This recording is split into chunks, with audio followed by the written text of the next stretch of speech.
మంచిర్యాల జిల్లా నస్పూర్ మున్సిపాలిటీలోని నాలాలు కబ్జాకు గురయ్యాయి. Municipal councillor బేర సత్యనారాయణను విచారణకు పిలిస్తే కావాలనే గొంతుపైన చిన్న కత్తితో ఘాటు పెట్టుకున్నారని మంచిర్యాల ఏసీపీ ప్రకాష్ తెలిపారు. సత్యనారాయణ పోలీసులపైన చేస్తున్న అభియోగాల్లో ఎలాంటి వాస్తవం లేదని, ఎలాంటి తప్పుడు కేసులు పెట్టలేదని ఏసీపీ ప్రకాష్ స్పష్టం చేశారు.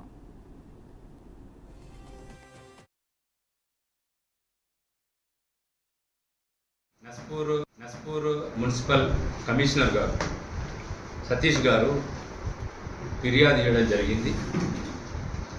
ఏంటంటే ఆ నస్పూర్ మున్సిపాలిటీ పరిధిలో ఒక నాలా పోతా ఉన్నది.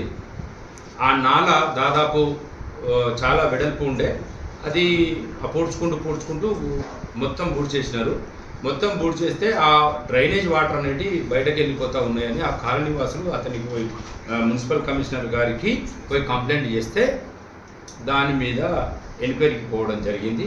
ఆ ఎంక్వైరీకి నిమిత్తం పోయిన దగ్గర వాళ్ళ సిబ్బందితో పాటు పోవడం జరిగింది. పోయిన తర్వాత అతను చూస్తే అది కరెక్ట్ ఉంది, ఏది ఆ పూర్తి చేసిన మట్టి ఏదైతే ఉందో అది తీస్తూ ఉంటే అక్కడికి ముగ్గురు వ్యక్తులు, ఎవరు బేర సత్యనారాయణ, బత్తుల శ్రీనివాసు, బత్తుల శ్రీయర్, వీళ్ళు పోయి ఆ కమిషనర్ గారితో వాదన చేసుకుంటూ తన పర్సనల్ లైఫ్ గురించి మాట్లాడుకుంటూ ఏమని చెప్పినారనంటే, మీ తక్కువ కులం వాళ్ళకు ఉద్యోగాలు ఇస్తే ఇట్లనే ఉంటాయని అనే దాని మీద ఒక దరఖాస్తు ఇస్తే ఆ దరఖాస్తు మీద మేము కేసు రిజిస్టర్, మా ఎస్ఐ గారు కేసు రిజిస్టర్ చేయడం జరిగింది. దాని మీద విచారణ నిమిత్తం